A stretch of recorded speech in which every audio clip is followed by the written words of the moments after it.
I remember when my sister first moved to Key West, one of the first big purchases that her and her husband made was bicycles and helmets and other kind of biking gear. And I remember thinking to myself, why are y'all putting so much into something that y'all aren't going to use past your driveway?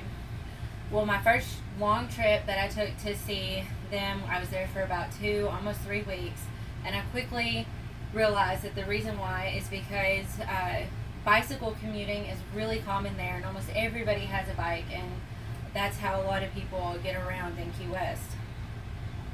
Having been to Key West quite a few times now, and almost renting a bike every time that I go to get around, I have discovered the positive benefits that bike commuting can bring to a community.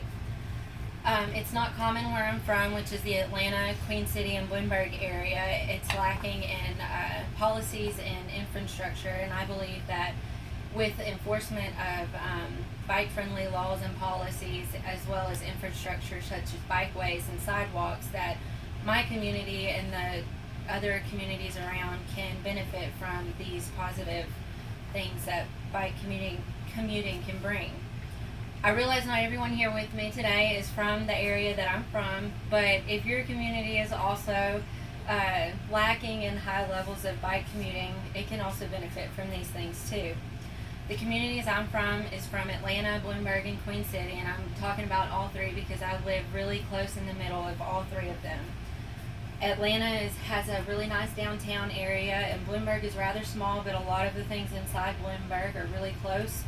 And Queen City also has a lot of elements to it that bicyclists and other kinds of pedestrians could enjoy. According to Handy, some of the higher levels of bike commuting communities are also stand apart because of their positive bike policies, as well as their infrastructure. So I believe that if my communities had these things, that cyclists and bike commuting would grow.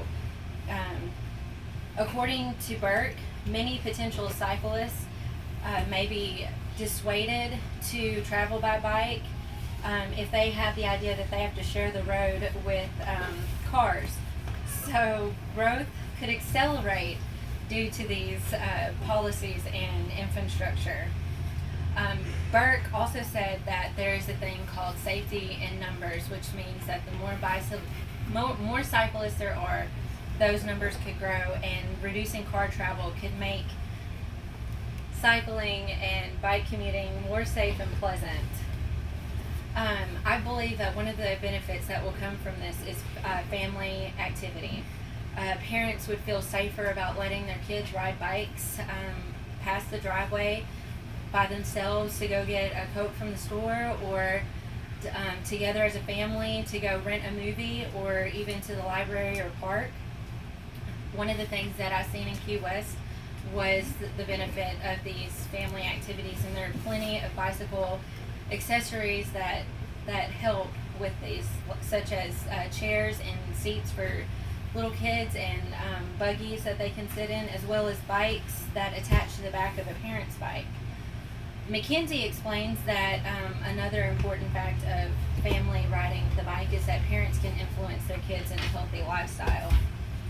Another benefit is savings. People can save on gas, especially those that live in the city limits. McKinsey says that it could decrease the lifespan of your vehicle and save the engine life.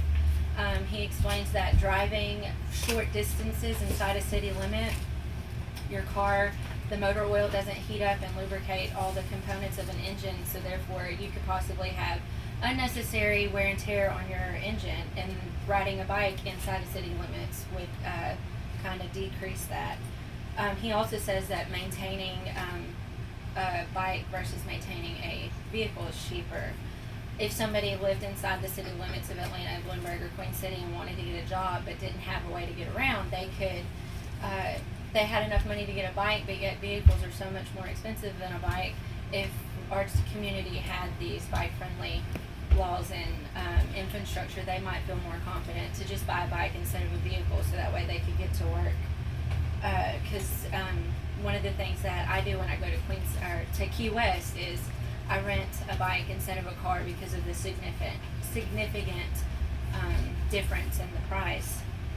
I also believe that another benefit that can come from this is the growth of small business, because in Key West there were a lot of bike shops, and I feel that my community, if we had these things, would grow in small business. It's a popular thing to shop at versus the big corporate business. Somebody could open up a bike shop, a repair shop, or even a bike rental place.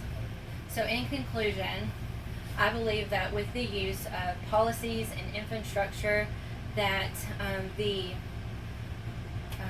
percentage of bicycle commuting would grow in my communities, and I believe that they bring positive benefits such as family activity, savings for budgets, as well as small and local growth.